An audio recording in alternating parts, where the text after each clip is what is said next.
Good day, everyone. Welcome to another episode of According to MzShellz. And we are in the wonderful month of June, and it's dedicated to fathers. And for me on my channel, all month, I really want to highlight fathers and the journey of fatherhood. And so I brought on a friend. His name is Mr. Omar Thomas, and he's a dad. Yay! And shout out to all fathers watching at this moment. And I'm going to turn the floor over to Mr. Thomas. Welcome to me, according to MzShellz, sir, the show. Please introduce yourself to all of us. Hi, Shelly. Thanks for having me. It's a pleasure, being invited to be on your show, on your channel. So I'm Omar Thomas. I'm husband to a beautiful wife, Tamika. 2 energetic children, Aiden and Grace. I'm a trained civil engineer, worked as a consultant for a couple of years. Went on to further my studies, got my Ph.D. So now I'm at the University of the West Indies, Deputy Dean in the Faculty of Engineering at UMona. So that's a synopsis of who I am. All right, awesome. So, as we think about the month of June and everything, fatherhood, I want you to tell me your most memorable moment with your dad. Oh, my most memorable moment. Wow. I mean, there's so many, but what is vivid in my mind is on Saturdays or public holidays, my father would come into the room. I used to share a room with my brother. And he would come in, he would say, "Boys, are you sleeping?" At that point, you're no longer sleeping, right? He says, "You know what I want you to help me with today? It could be cut the lawn, fix a pipe, build a dog house, or do something around the house, whether it's Labor Day or not." He thought that every public holiday was a Labor Day or a Saturday, So those stuck in my mind, just being part of the things that he would do, whether it's fixing something or some activity around the house. So that's what stick in my mind. Those are the most memorable moments. Awesome. So you mentioned that you're the father of Grace and Aiden. Did I get the first name right? Awesome. Yeah. How long has that been? How long a journey has that been? Is for you, the fatherhood journey? How long? Okay, so my son is 8 years old. Oh. So he was born in 2014, and my daughter Grace is 2. So, yeah. So it has been a very interesting journey, Right, because you both have a girl and a boy, huh? Yes. So help me remember. Help us to go back, all the way back, those 8 years. What was your first thought? Like, what was the first thought that came to your mind when you held Aiden for that first time? Or even when you heard that you were going to be a dad? Either one. Either when you held him or when you heard that you're going to be a dad. Well, when I heard that I was going to be a dad, we were both trying to have a child, At that time, actually, my wife and myself, we were working in the US. We're actually working in 2 different states, And, when I said, okay, so we got to sort out some things here.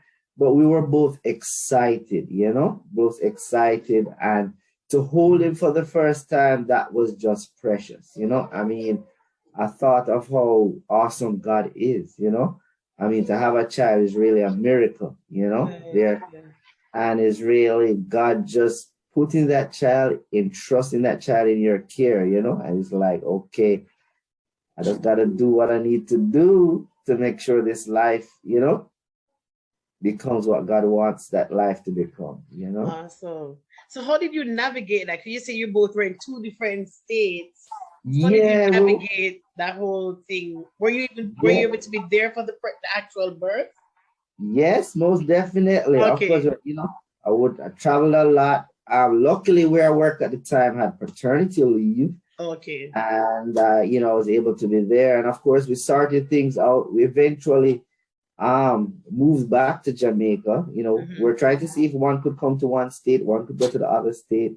But then we eventually decided, you know, let's go home and let's raise this child, you know. Mm-hmm. And yeah, so it was an interesting time, but yeah, you know, it worked out pretty good. Awesome. Exactly. Because I remember hearing when you guys were having a child, and I didn't remember that part about being in separate seats. I know you were having a child. We were all excited because we were all at the Right? wedding, and so we were like, Yes, yeah. yes, yes, yes, So we were yes. excited about that. We were excited about that.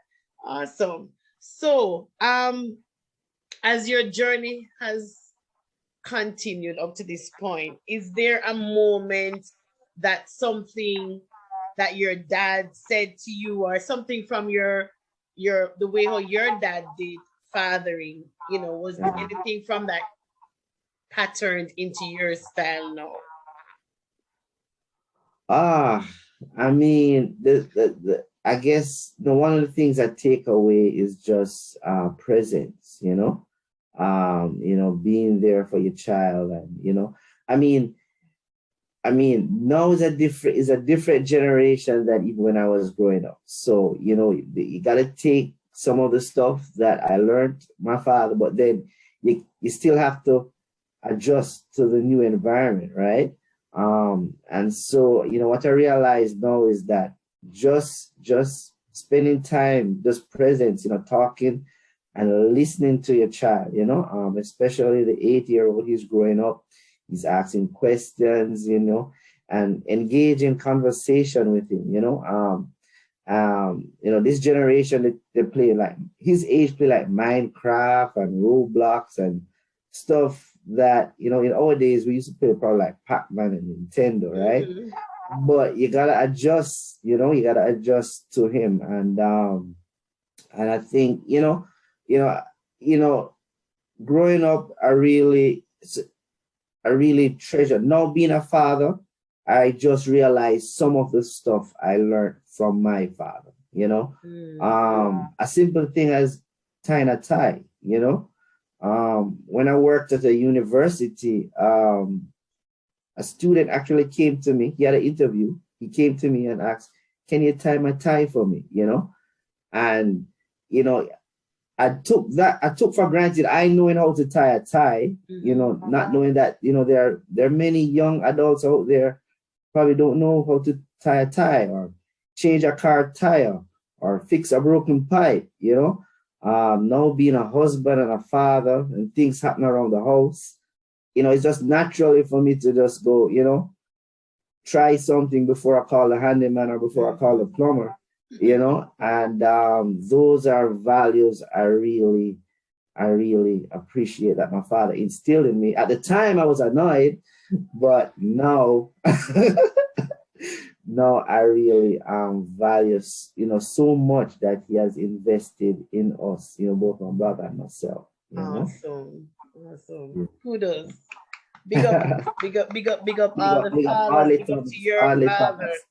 Yeah, thank Awesome. you, As you talk thank you. about the whole thing of tying ties, I remember when I was in fifth form, we wear uniforms. So those who are watching, we were both Jamaicans and we wear uniforms. And in fifth form would be grade 11 for you guys. We wear half skirts, not Right, half skirt, the skirts. the Uh, skirts.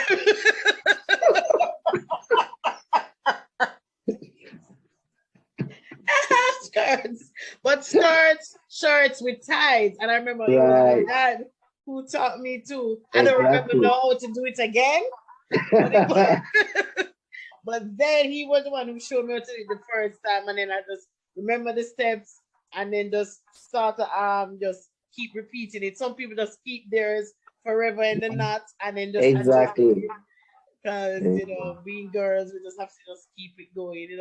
But we had to be Yeah, kind. So I just said that I remember that. Yeah, that's true. Daddy did teach me how to. yeah, yeah, yeah, Yeah, yeah. awesome, awesome. Mm. Um, if your father, because ladies and gentlemen, my guest had shared with me moments before that his dad had passed away recently. So we just say rest in peace, to Mr. Thomas. Um, Yeah. but if he was still with us, how would he describe you as a father? Okay. Yeah, so my father passed on 3 years. So how would he describe me? I think, well, I knew he was proud of me. My pet name growing up was Mari. I was the youngest one. And you know, how would he describe me? That's interesting. I think he thought I was okay, smart, wise, and I think more than describe, as in later in life, I just saw the proudness in his eyes. As I said, I was the last child, and to see his last child, quote unquote, made it out successful in life, and having got a lot of the principles he instilled in us, discipline and so forth. I saw that proudness in his eyes, later on in life, and so that's what I think his view of me would be. But I think he would think that I was smart, determined, and embodied what he did for his family. I'm now trying to do for my family. Awesome, awesome. Yeah. So, even as you walk and breathe his memory, I'm sure he's looking down, and as you say, you saw proudness in his eyes and stuff Yeah. like that. Yeah. I wanted you to share with our dads any words of encouragement, any words of nuggets or wisdom from your journey as a father. Um, and I wanted to just leave the floor open for you to just share with the dads. Sure, sure. You know, I think, as parents, especially as fathers, sometimes, we get caught up in, going out there, earning the money, getting the fast-paced life. But sometimes, even if it's just 5 minutes, 10 minutes to pause and to really interact and try and connect with your children, I think it goes a far way. Um, I was invited some years ago to speak at a high school, so, surprisingly about fathers as well.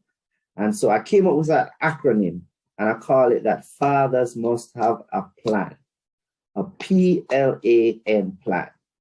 And P represents presence. There's so much that can be transferred by just the father being present and you involving your child in your daily activity. And I think that's what my father did. He had to fix the car, he had to change the tire.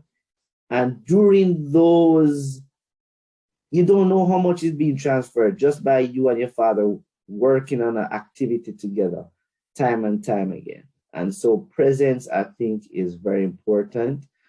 The next letter, L, is you must be a leader. All right. So you must be able to kind of lead your family. Again, children become what they see and not necessarily what you tell them, right? So you can't tell them tidy their room and your room is not tidy. They don't really listen to you. They just do what they see you do. And so you must be that example for them. So that is where leadership comes. You must go before and set the path for them to follow. And then A is be aware, especially in this generation. My son is on the internet. You have to be aware, sit down beside him, go and watch what he's watching, and create an environment where he's comfortable being on the internet with you beside him. Right. And you just say, maybe you shouldn't watch that. Let's watch something else. And just being aware of what he's doing, be aware of his friends, just be aware, both physically aware and spiritually aware. And then the N in my plan is never give up, because many times you may feel like giving up, but we can't afford to do that, right? We're the fathers and we just can't do it. You know, when mommy needs a rest, hey, you just gotta bear the load, right? You know, we don't get to say we're tired too. No, you know, we gotta take the brunt. We gotta take the load, right? So that is just it. We just can't give up. You know, as I said, um, it's your children, but it's God's children too. And when I look through the eyes of my children being God's children, then they're precious, right? They're gifts from God, and so I just can't give up. I just gotta do what I think. I gotta do my best to raise them up the best I can. I know my father did his best to raise us up with all the tools he had at his disposal. And so I just gotta do the same, We have more tools at our disposal. It's a different generation. We have to adjust, but at the end of the day, we just can't give up. And so that's my P.L.A.N, persevere, lead, aware, and never give up. Awesome. I love that. I love that gem. The eyes, looking at the kids through the eyes of God. That's what you said, right? Yes. And then the fact about that plan, it basically boils down to just being consistent, being present, being able to lead, being aware, and never give up. And never give up. Never give up. And that's so important, I believe. Never giving up. Yeah. Awesome. Thank you so much for sharing your heart, sharing your little plan. I like it. I really like it. I like it. By the way, is there any way that persons can connect with you? Whether it's social media, you're talking earlier about writing stuff, Right. Let us know how we can connect with you. Right. Well, I mean, my email is omartho@gmail.com. All right. So, feel free to shoot me an email. And as I said, I'm at the Faculty of Engineering. I actually recruit high school students. And so, if you are so inclined, if your children are so inclined to do engineering, then Faculty of Engineering, UMona. We do accept international students as well from US and from UK and all across the world. So please look us up, Faculty of Engineering, UMona. Yeah. All right. Awesome. Engineers to the world. That's right. I'm not an engineer, but I'm just on the bandwagon for the role. That's right. Awesome. So we're bigging up Mr. Omar. Happy Father's Day, sir. Happy Father's Day to all fathers watching, and even those who will watch the video in a year's time or whenever. Happy Fathers. We appreciate you, fathers, all the impact and all the marks you're making with your kids. And Omar, I'm continue to rooting for you in your journey. And even as you treasure the memory of your dad, know that you are indeed a good role model for others. And just keep pressing and do as you say, keep your plan running, right? Keep your plan running. Thank you so much, Omar, for sitting with me. And guys, thank you so much for watching.